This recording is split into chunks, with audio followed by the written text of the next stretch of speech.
So this will actually be, this cast will actually be spliced in to our podcast, which is going to be hitting later this week. But we are now live. Welcome to Cast of the Archons. This is a Keyforge live cast, and I am here joined by Steve Cameron from Cascade Games. I'm, of course, Patrick, one of the hosts here at Cast of the Archons.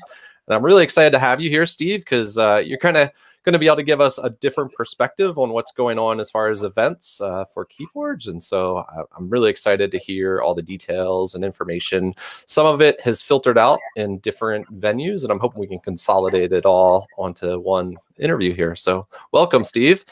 Hey, yeah, thanks for having me, Patrick. I really appreciate it.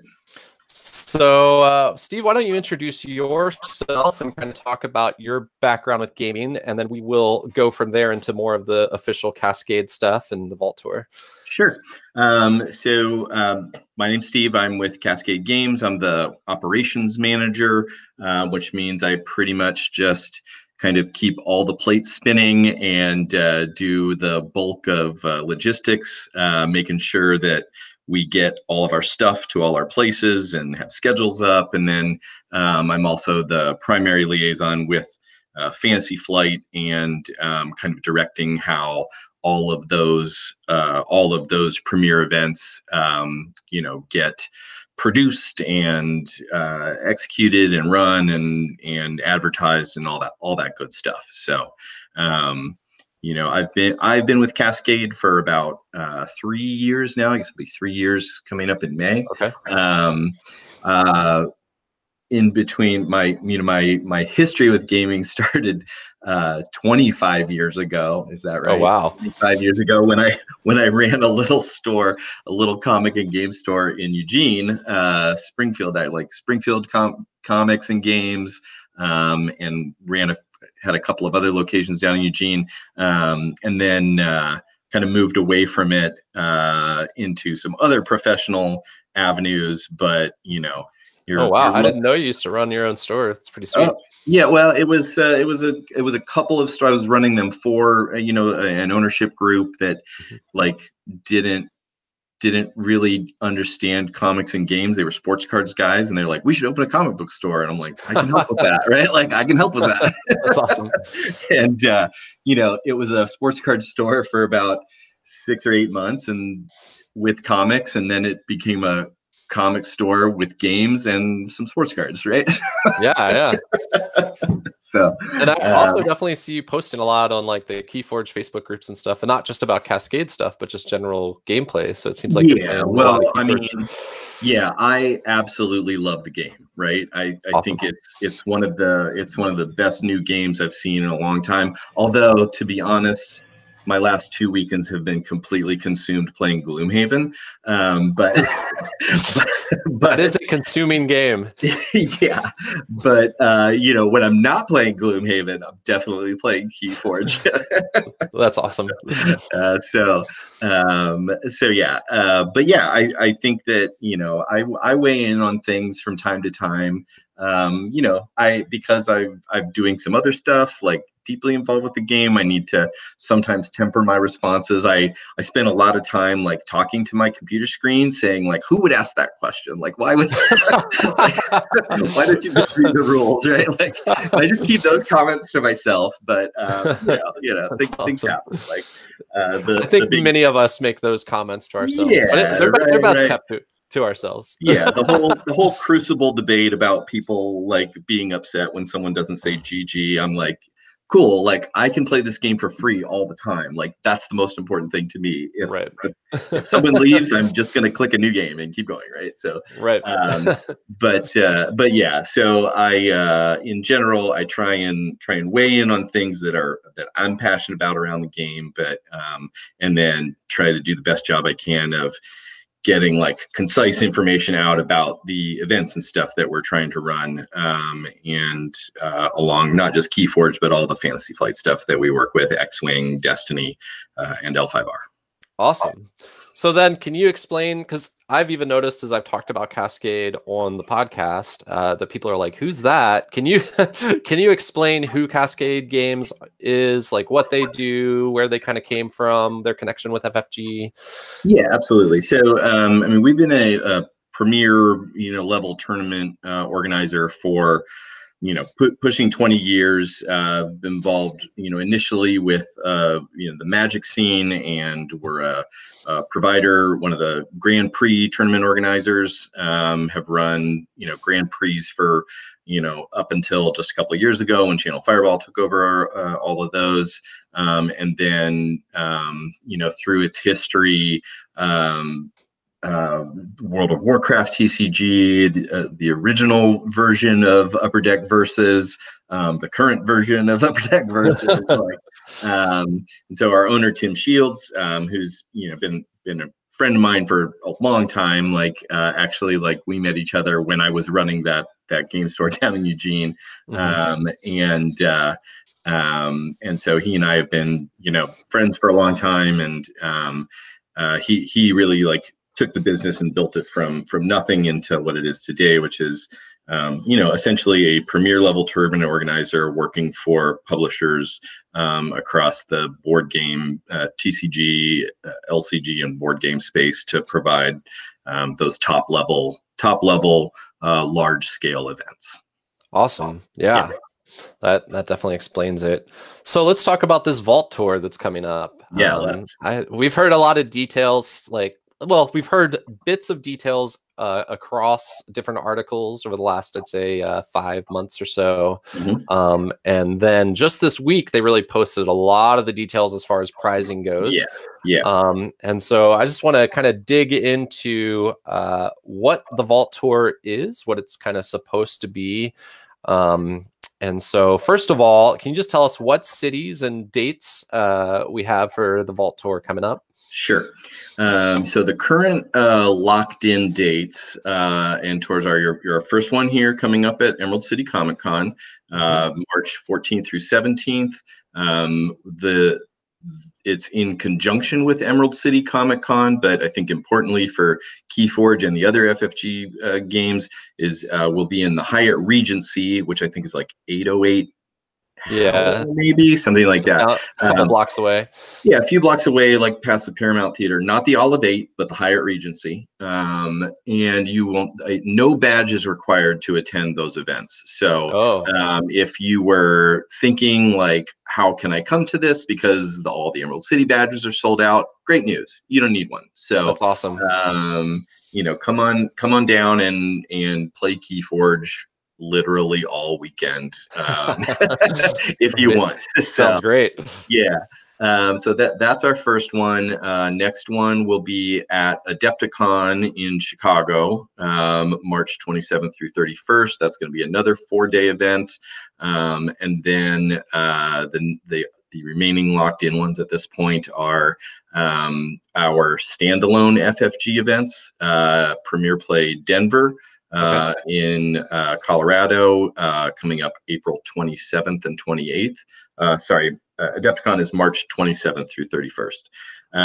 And then Premier Play Atlanta in Atlanta, Georgia, May 25th and 26th. And then much like Emerald City, that is in conjunction with MomoCon.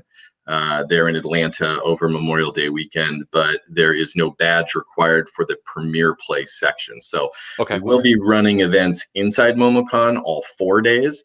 The Premier Play stuff, System Opens, COTAs, Destiny Qualifiers, and Vault Tour will be happening in the Omni Hotel, which is attached to the convention center, and there will be no badge required for that. So the only one of these Vault Tours at this point that does require a badge is the Adepticon one. It's a $30 badge, so realistically, I mean, it's a small show. It's a great little show. I think maybe some insight is into how we choose venues here. Adepticon is a primarily miniatures focused thing. It pulls just an enormous crowd. So when we're looking at placing these events in general, I'm looking at not just this event or that event, but where can I go that will cover all 4 events effectively? And so that plays into some of the decision making process. So you're at Adepticon on some level because X-Wing will be a big deal at Adepticon, Yeah, but you because I'll have also want to offer because Keyforge. exactly, because I'll have a 300 person X-Wing tournament, Oh, that wow. weekend, right? That's amazing. So that's why I go there. And yeah, it's a $30 badge. But as we move, we got a ton of feedback last year when we were running these. It was just, hey, these are all behind paywalls. This is not anything that we can really afford, that type of thing, or it's adding this extra expense. And then, I went back and did the math, and yeah, like we ended up behind something like $800 in convention badges last year. And this year, the events that are currently scheduled was PAX Unplugged, which had a badge, and PAX Unplugged, I absolutely love this show. I think it's poised to overtake Gen Con. That's a personal opinion. Oh, That's wow. That's but a bold statement. I think it's a lot of fun. They've got the space laid out, and it's all about tabletop gaming, like all the time, and it's the eating options, like at the Reading terminal, are so amazing compared to what you can get in Indianapolis. Yeah. Like, I think it could become the next great. Gen Con based solely on the fact that the local cuisine is just so superior to Indianapolis. It's real central for the East Coast too. Yeah. So, yeah, it's great. So yeah, you needed a badge for PAX Unplugged, and you need a badge for Adepticon at this point. But that's, realistically, that's under $100 in badges. And last year we were at something like $800. So while we tried to, we made a really concerted effort to remove paywalls wherever we could, and that's where we've worked out deals with Emerald City. We worked out deals with MomoCon to be able to have these events where there will be a large concentration of folks, but also try and alleviate the cost of that badge wherever we can. At MomoCon, we will also be running events inside the convention. You would need a badge to attend those, but the premier events will be happening at the Omni Hotel, and no badge is required. So, got it. I'm sure players really appreciate that too. Yeah. And then the other, there will be a Vault Tour at Origins, and there will be a Vault Tour at Gen Con. And then that's the stuff we have locked in. We're working on some more locations, most notably for some of the other games. People pointed out that there's no event in Texas and there's no event in California. Absolutely trying to work on those are two primary targets for post Gen Con dates. So we're working on those, and then there's been a lot of call for more Northeast events. So I'm trying to figure out when and where we can fit those into the schedule as well. Awesome. And then just in general, like, I think people want more of these events, not just Vault Tour, but also System Open and Destiny qualifiers and all that kind of stuff. So we're trying to, we did our last year, our schedule was kind of all over the place, and we fit things in where we could. And this year we made a really concerted effort to be like, okay, this is going to be the first half of the year, and then we're going to get to the second half of the year and add some more dates, and try and spread things geographically, while keeping them they need to say sort of unique, in the sense that, we're doing like one a month, and so we're trying to hit the whole country at one a month. But it doesn't, I don't know if you are familiar with the United States of America, Patrick, but it's very large. It is very large, and you guys travel a lot. Yeah.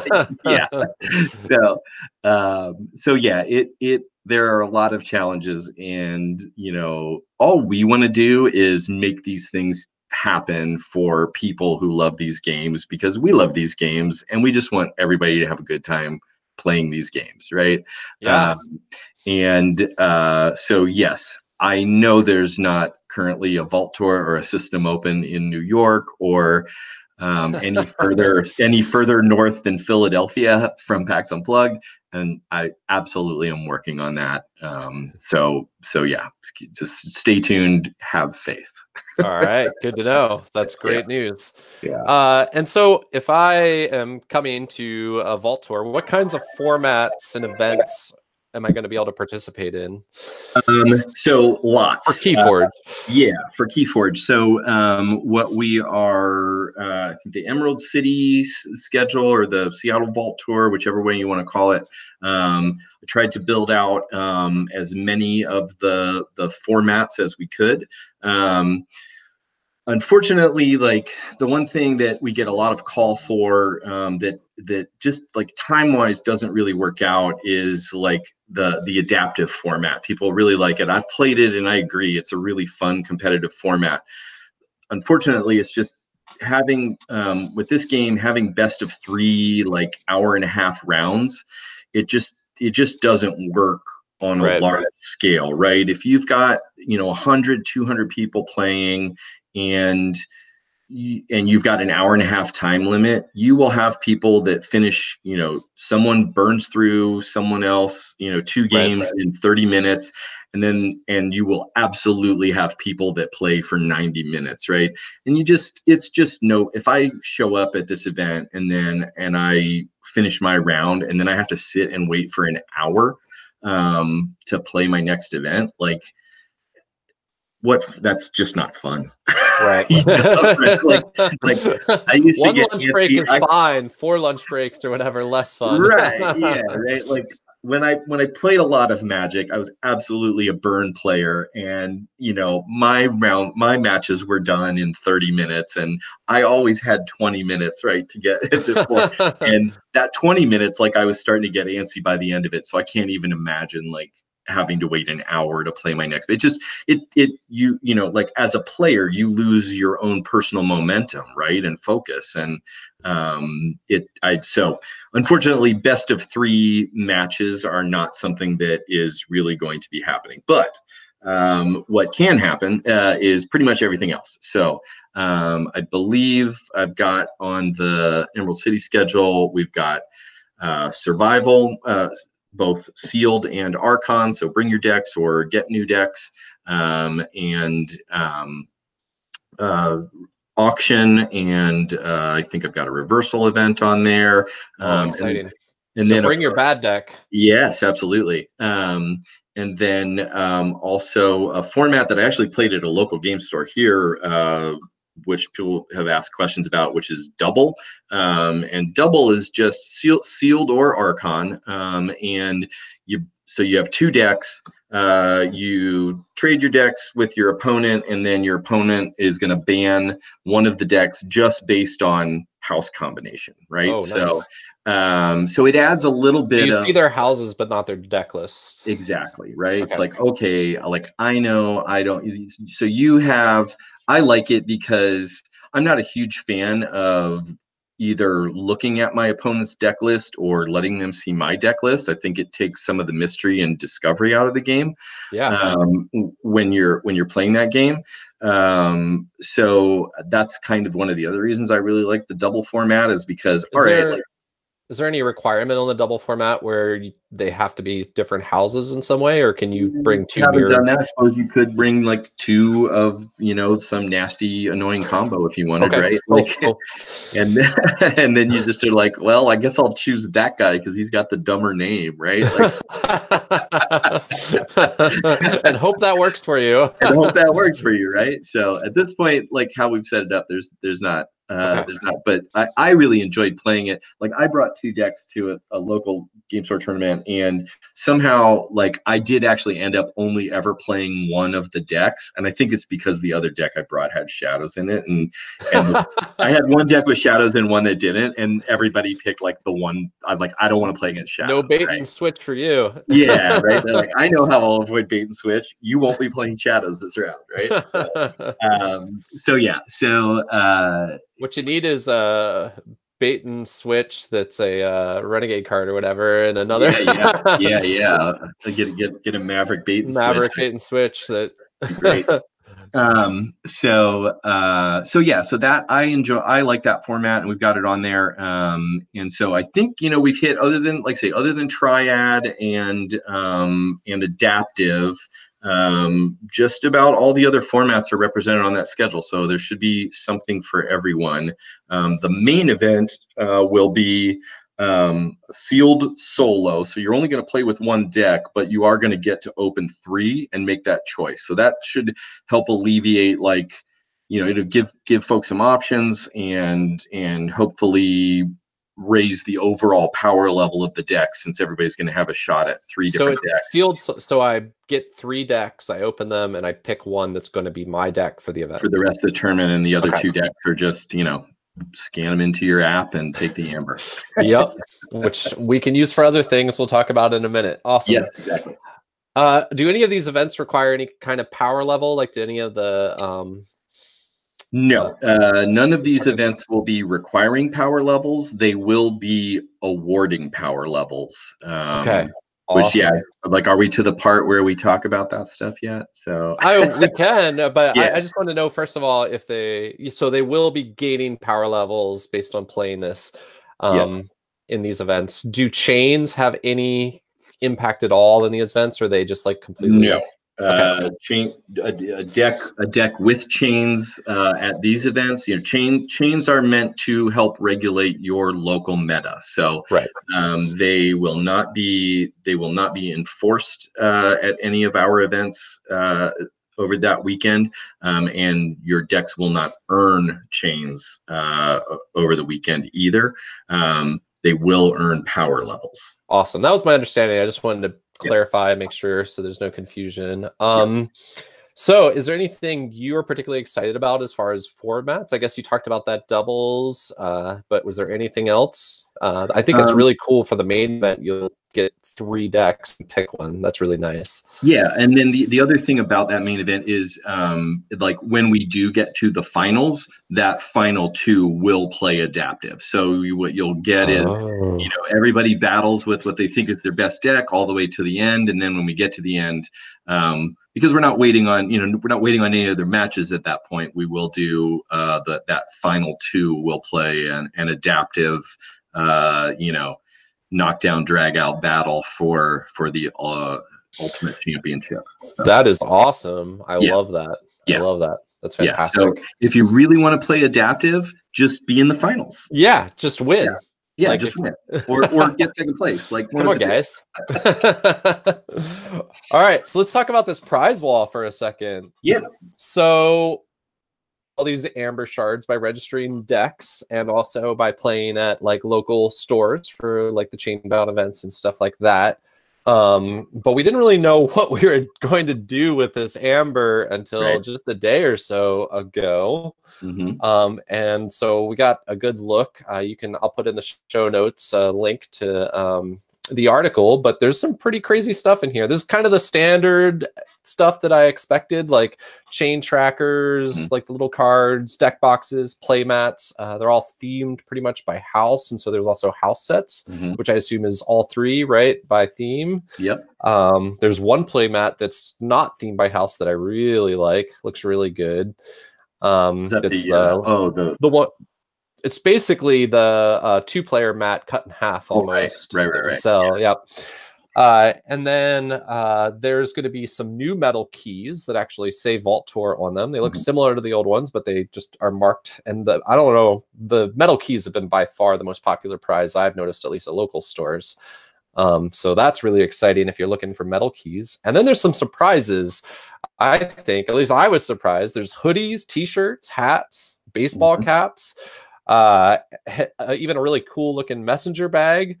And then a chair, like a gaming chair that's like themed Keyforge, which is just crazy. And I was like, oh, that's amazing. And then if you notice the fine print below that, then there's even a full like gamer table that you can win by Geek and Son. So like one of those nice, like with the inlay, it looks like gaming tables, which is crazy.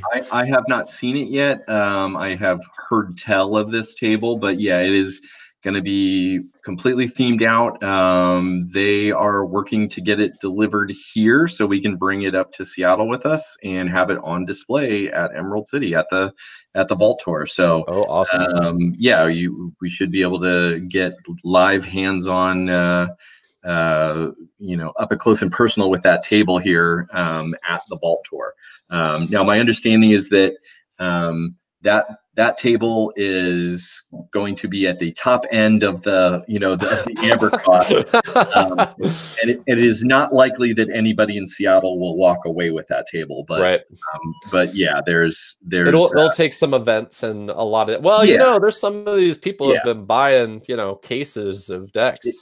You could be surprised. Who knows? Yeah, who knows? We'll find out, I guess, right? Yes. But yeah, there'll be stuff like that, and then I'm not at liberty to divulge much of anything else, but I am happy to say that the stuff that is in that article is honestly just like scratching the surface of some of the things that are going to be lined up in terms of. So are you saying there's going to be more at Emerald City Comic-Con, or are you saying there's going to be even cooler and bigger prizes down the road? Both, yes to both. Right? Like, yeah, there's Okay.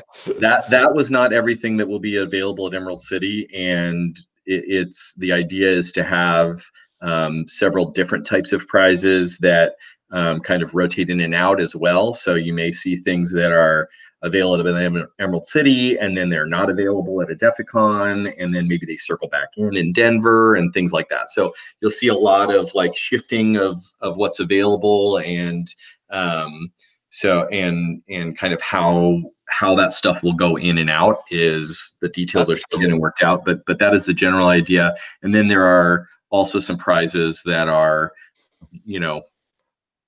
I've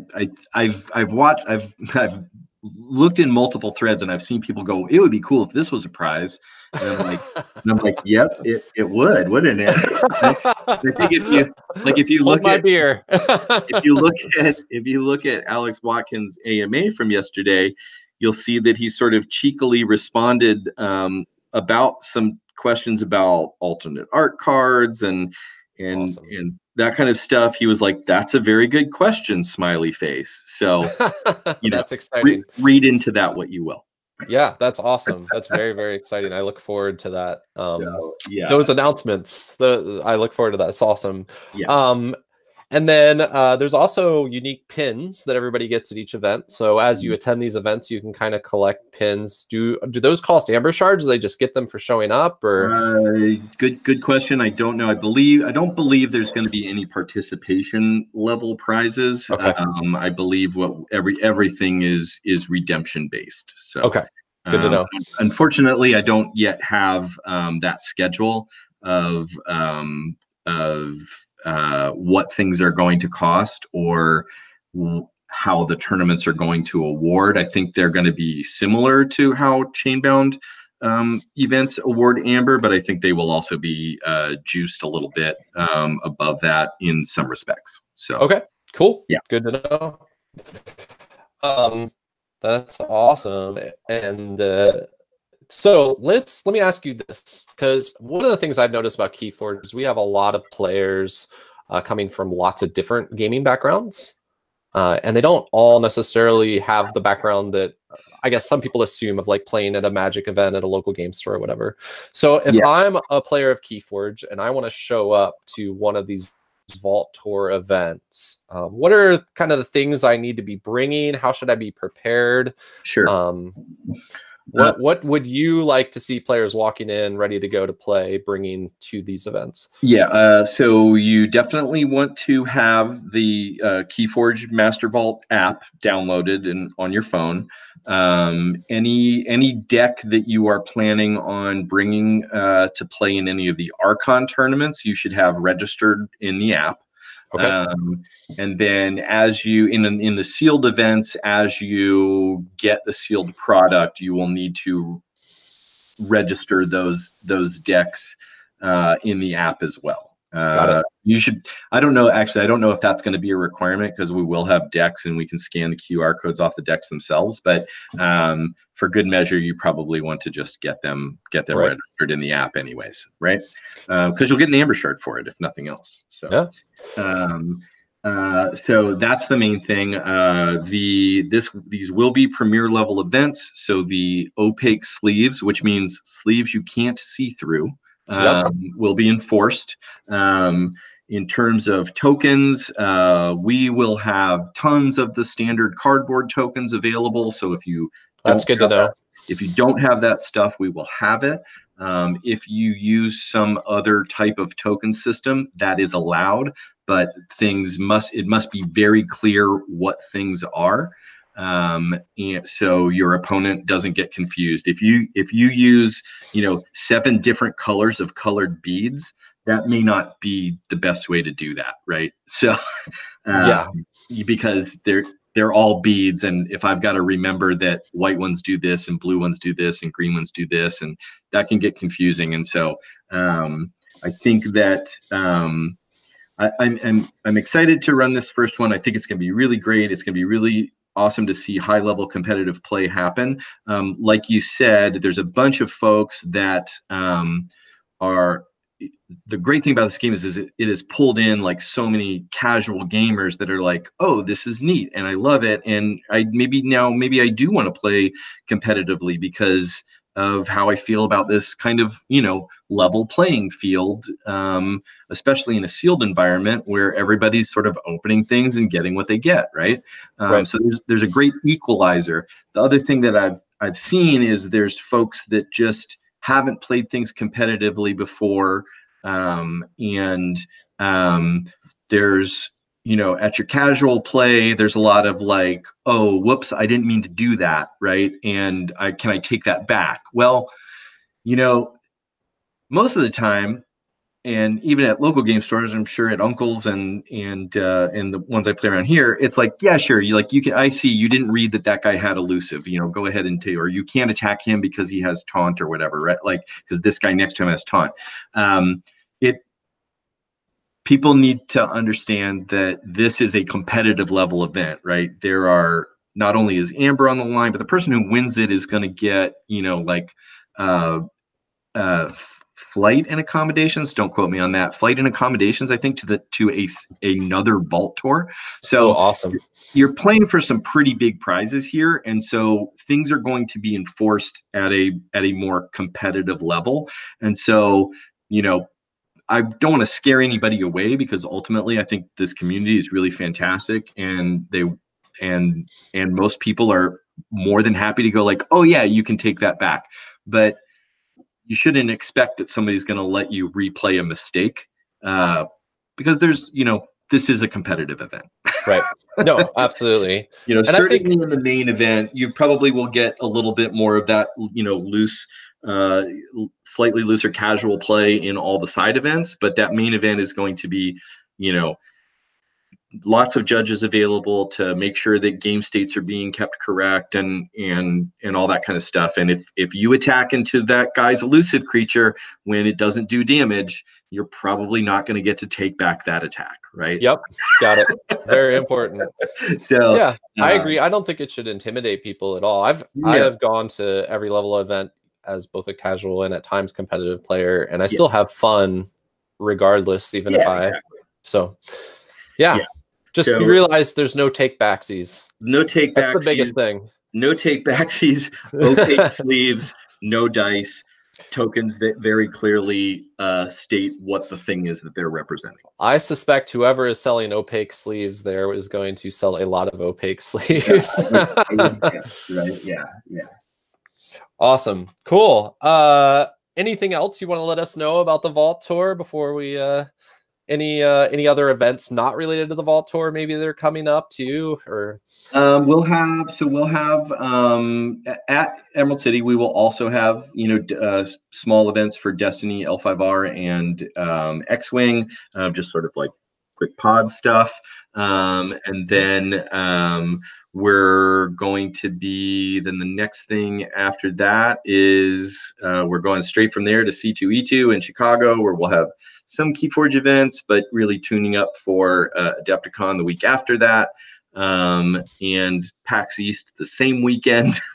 We'll be running Keyforge there. And so there will be Keyforge at PAX East, just not a Vault Tour. Correct. Now there may, as they've mentioned, as FFG has mentioned, there should be, PAX East should be a location where we actually have like a mini version of the prize wall. There won't be a Vault Tour. There'll be a smaller schedule of events. that may or may not award Amber, and then a smaller version of the prize wall. And again, we're working out the details, but that ideally that is, like FFG said, where they're like, there's going to be lots. This prize wall should be at a fair amount of events that aren't necessarily vault tours, so people can do redemption and get their stuff, other places. So awesome. Yeah. Okay. Good to know for those of us who can't attend. Did you hear me? Yep. Maybe you cut out. Oh, sorry. Sorry. Oh, sorry. Is there gonna be any streaming events for those of us who can't attend to be able to watch or participate? Yes, we're definitely trying to pull that together. I know FFG is actually working on, I think, putting together a team that's going to end up at all of those vault tours. But we will also, like, all of our events have generally had a, this content is here and available, and if you would like to show up and stream it, we'll make sure that you have space and power. In cases where we can easily make sure you have internet, we will do that. But there's just some of these convention halls, I think people don't understand, like, to get like a dedicated internet at a booth at, say, yeah, I mean, it can run as much as $5,000 to have, a viable internet pipeline that you can stream off of. And unfortunately, like, I love this game, but like $5,000 is not something that we can just jump to right away. So right. If we have 1,000 people show up, then yeah, $5,000, no big deal. But I think that the game's still growing. I think it's got so much potential, and with the preview of the new set already out and everything, like, I just think that. I think that it's got a lot of room to grow. And obviously, Richard Garfield has provided us now with 25 years of gaming fun, and I don't see him slowing down and keeping this game like on point. So I think it's going to be awesome. Yeah. So let's talk about that a little bit. Let's step away from official Cascade news for a moment, and let's just talk, like, as a event person. Where do you kind of envision the future of Keyforge going with events? What kind of things could we be looking forward in, like, 2020, 2021? Do you have dreams or ideas or? Sure, yeah. I mean, I would love to be able to, get these things to the point where, we've got people running through a bunch of events, and we can build out, we can build out a time into schedule to play some of those, like, adaptive format tournaments, if that's what people want to do. Right now, as I make the schedules, I've got to make the things that fit into the timelines and work efficiently within the space and the time frames we have. And as these get bigger and bigger, it just allows you to do more and more different things, right? So that's my dream, right? Is that we can get to the point where these are absolutely becoming, like, at first mini Grand Prix, right, where we're knocking down like 400 and 500 player tournaments, and we're having a big weekend where people can come show up and play whatever format they'd like to play. And then, as as FFG has said, like, there's going to be some of these invitation level events where the amber shards are used for the prize redemption, but the keys are used to get you into events. So the whole concept of playing and earning and building up something, it's not unlike like Magic Pro Player points, but it's definitely a new spin with some other levels in terms of, like, the prize redemption and all that kind of stuff. And so I think that you have the ability to do so many different things with this game. Even though at first blush it's like, well, it's this deck and that's the deck and there's no deck building or whatever. But there's A lot people of potential. already have so many decks, and it's like I'll tell you what, I would love to run a reversal vault tour, right? And so I just think that like getting 200 people to show up with the worst deck they have and play to see who did the best job playing with the cruddy decks and who was able to bring the dog that no one could win with. I think that kind of thing, like that, I mean, I guess you could kind of do that in Magic or some other games, but there's just I don't know like if a game doesn't has quite ever work the same when you are building the deck, right? Yeah, I don't know if a game has been more suited to also use the cruddy stuff. You know? Like, well, and even a big difference in Keyforge we find is it's not about the rares either as much as consistency in the deck, and so it just changes how you even evaluate decks. Yeah, so I went to a reversal tournament the other day, and I brought this deck. I was like, this deck is junk, right? And I sat down across this other guy, and this guy's like, this deck hasn't won. And I look it over, and it's like double Niffle Queen, double Niffle Ape, and it's got like all these little tricks and stuff in it. And I'm like, your deck is way better than my deck, man. Like, yeah, I'm gonna pound you into submission with these Niffle Queens, and right?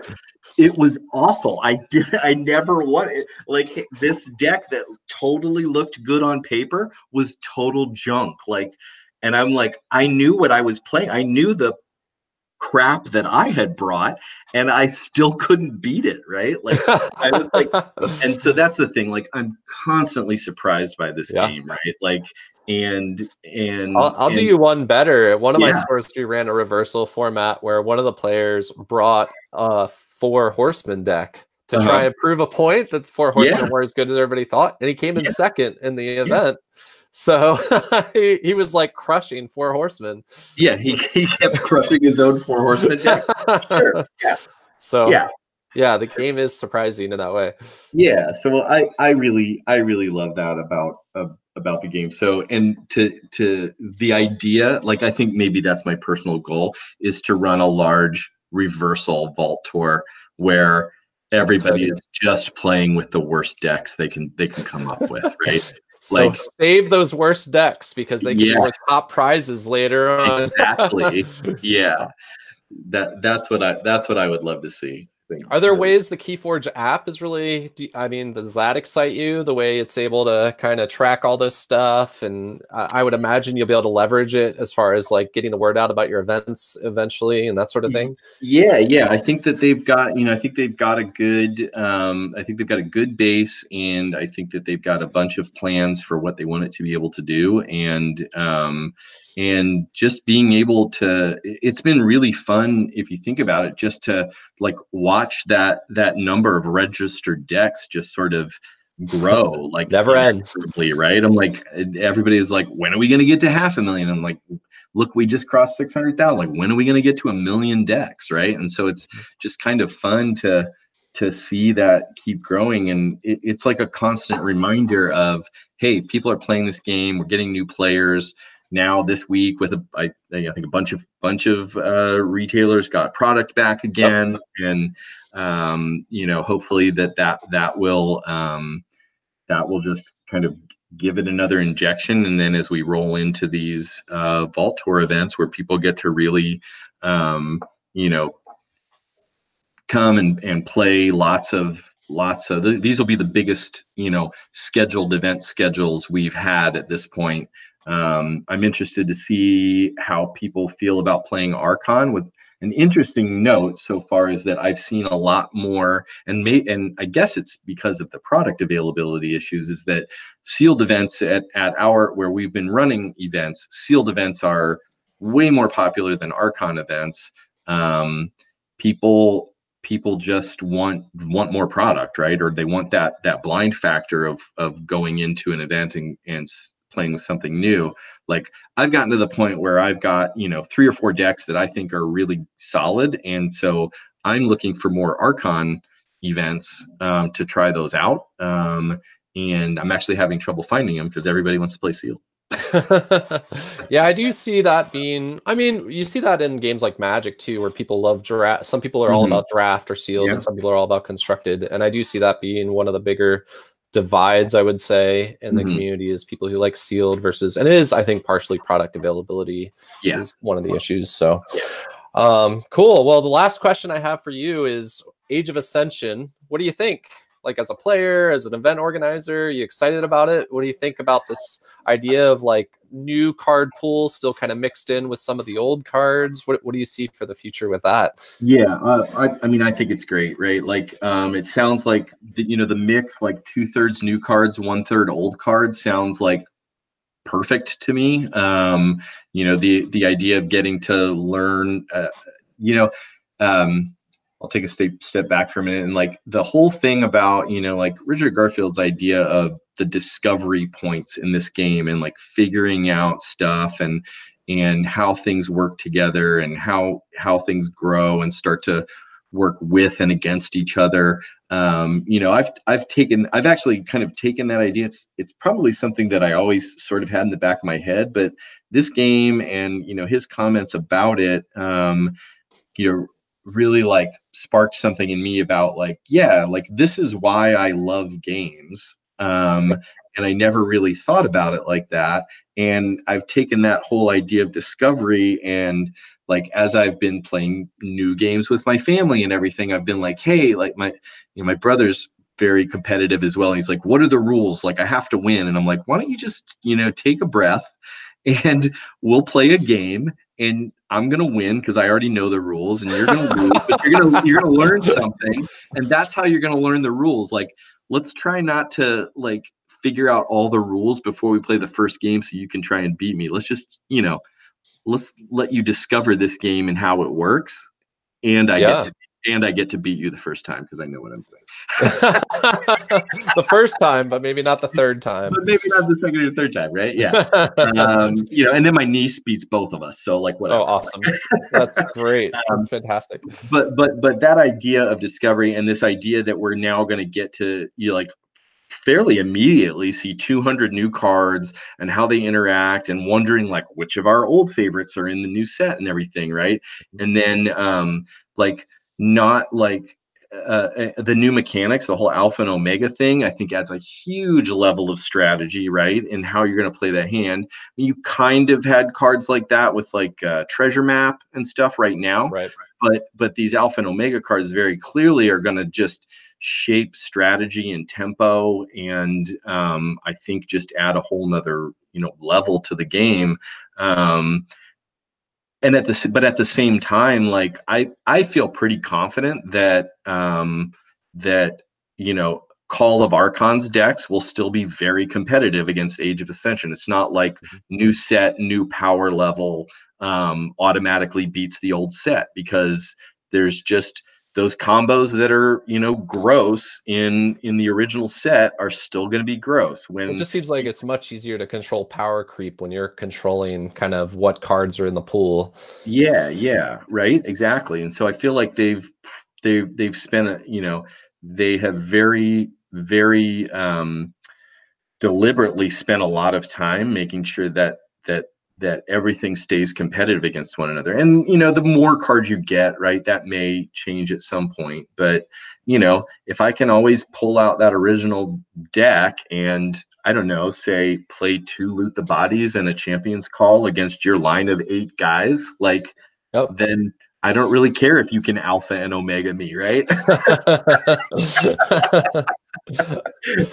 yeah, like those weird broken-ish combos. And I wouldn't even call them broken. I mean, because the game, the game swings so massive, right? Like all the time. I've been down 2 keys and won a game. I've been up 2 keys and lost a game. Like, you just never know what's going to happen, and that's the thing that's so appealing to me. And I feel like that is that's going to keep going as we get the new cards and the new mechanics, and it's just more to learn and discover. So it should be great. Awesome. Well, thank you for coming on here. Is there anything else you wanted to say, Steve, before we sign off? No, I think I'm good to go. Like come down to Emerald City Comic Con, Hyatt Regency, play a bunch of Keyforge, see if you can pile up enough amber to walk away with that table day one, prove everybody wrong. Yeah, absolutely. One thing I have been really encouraging everybody on the cast, and I'll add it on here, is make sure you're following Cascade Games on Facebook and Twitter and all those places, because they are very thorough in getting information out. And sometimes information that FFG kind of glosses over, that's where you get more of the drill down details of what's going on. So also, of course, their website. So I just really encourage everybody to make sure you're following those social media accounts and checking the website. So thanks for coming on, Steve. Yeah, absolutely. Thank you for having me. And you're right. Check out the Facebook. We've got events on there are Facebook events for all the events, and questions and answers to those questions are going to come up there most frequently and quickly. Cool. And hopefully I'll see you at Emerald City. Absolutely. All right. Bye.